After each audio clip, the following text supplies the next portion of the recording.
Hello વિદ્યાર્થી મિત્રો, કેમ છો બધા? મજામાં ને? મારી YouTube ચેનલમાં આપ સૌનું સ્વાગત છે. તો આજે આપણે જોઈશું રીઝનિંગ નો નવો ટોપિક કે વોચ यानी कि घड़ियाल. तो देखिए हिंदी में और गुजराती આજથી આપણે ગુજરાતીમાં સ્ટાર્ટ કરીશું. ઓકે, તો દેખો પાયાની સમજ પહેલા.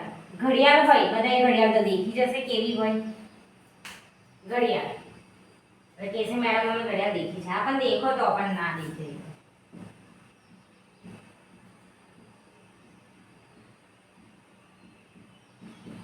आ घड़ियाल છે. ઘડિયાળમાં સૌથી નાનો કાંટો કયો હોય?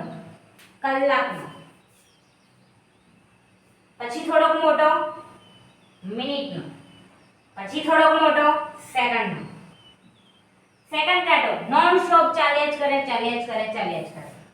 સેકન્ડ કાંટો ચાલ્યા જ કરે, ચાલ્યા જ કરે, ચાલ્યા જ કરે.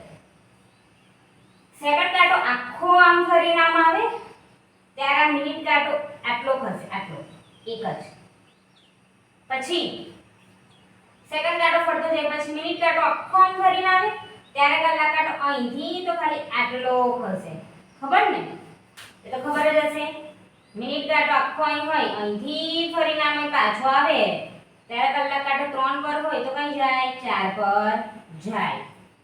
ઓકે, તો કલાક કાંટો, મિનિટ કાંટો, સેકન્ડ કાંટો. તો ઘડિયાળમાં કેટલા કાંટા હોય? 3. મિનિટ કાંટો, કલાક કાંટો અને સેકન્ડ કાંટો. સેકન્ડ કાંટો ઊભો જ ના રહે, આખો દિવસ ચાલ ચાલ ચાલ ચાલ ચાલ કરે. મિનિટ કાંટો આખો આમ ફરે, આખો એક, ત્યારે કલાક કાંટો એક ફરે આમ. આખી 1 મિનિટ કાંટો ફરે ત્યારે કેટલા થાય? આ મિનિટ કાંટો છે, જેમ કે 12 પર છે મિનિટ કાંટો. કલાક કાંટો 3 પર છે.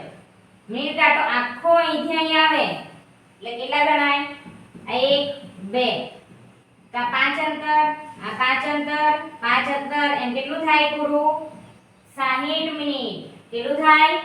60 મિનિટ. 60 મિનિટ થાય તો કલાક કાંટો ખાલી અહીંથી આટલો આવે, 3 પર હોય તો 4 પર જાય, यानी 1 કલાક કહેવાય. મિનિટ કાંટો આખો ફરે ત્યારે કલાક કાંટો ખાલી આગળ જ જાય, 3 પરથી 4 પર, यानी 1 કલાક કહેવાય. શું કહેવાય? 1 કલાક. તો આપણે આના ટોપિકો કાલથી ભણીશું. બરાબર? આટલું સમજ હતી. કલાક કાંટો, મિનિટ કાંટો, સેકન્ડ કાંટો. સેકન્ડ કાંટો ફર્યા જ કરે, ફર્યા જ કરે, ફર્યા જ કરે. એમાં નોન સ્ટોપ જ ફર્યા કરે. બરાબર? તો દેખી લો હવે એક્ઝામ્પલ કાઢી. ઓકે વિદ્યાર્થી મિત્રો, જો તમને મારો વિડિયો ગમ્યો હોય તો લાઈક, ચેનલ સબસ્ક્રાઇબ કરજો. મળી નેક્સ્ટ વિડિયોમાં. Bye bye.